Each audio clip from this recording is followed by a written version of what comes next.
It was just after 6 a.m. when the old mop bucket squeaked across the polished floor of the elite tactical training facility. Most people didn't notice him, the janitor in a faded hoodie, pushing his tools of trade like a ghost in the background. But everyone knew his name, Ray Dawson, the single dad who showed up rain or shine, always with a tired smile and a quiet, "Good morning." No one talked much about Ray's past. He didn't offer stories, and people didn't ask. To the commandos and trainers, he was just Mr. Cleanup. But there was something about the way he moved, steady, quiet, like a soldier who'd long ago made peace with silence. On this particular morning, a group of elite female commandos were goofing off between drills. Tough, confident, and each one handpicked from top military units around the world. They'd just finished sparring one another and were laughing at the idea of challenging someone unexpected.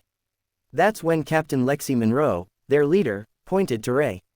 "Hey, janitor," she called out, grinning. "You up for a little fun? 10 of us, 1 minute each. Think you can hold your ground?" The room burst into chuckles. It was a joke. No one expected him to say yes. Ray paused. He set the mop aside gently. Then he looked at them, not with pride or arrogance, but with the kind of tired eyes that had seen too much, and simply nodded. Sure. The laughter died down. The sparring ring suddenly didn't feel like a joke anymore. Ray stepped in. No gloves, no gear.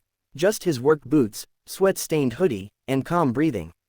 Lexi went first, half sarcastic, half curious. She came in fast, confident, until Ray moved. His hands were like wind, redirecting her strikes with barely a twitch. He didn't hit back. He didn't need to. Within seconds, she was on the mat, blinking up at the lights. Silence. Number 2 came in, more serious. Then number 3. By the time the 5th commando stepped in, the room had gone still. It wasn't just about sparring anymore, it was art. Controlled, precise, respectful. Ray never hurt them. He moved around them, through them, past them, like water slipping through fingers.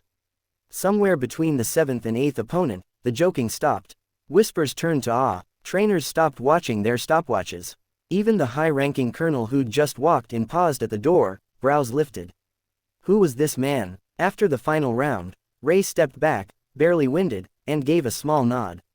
"Thanks for the workout," he said simply, like he'd just taken out the trash. Then he picked up his mop and went back to the floors.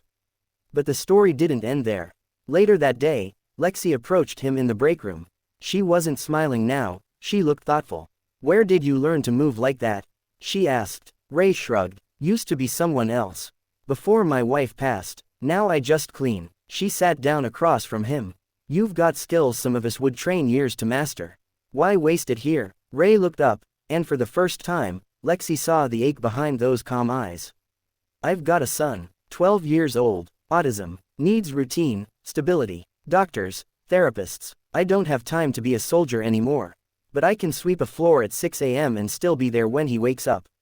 There was a pause. Lexi leaned forward. "There's a training role here. Civilian contract. Flexible hours. You'd work with the recruits.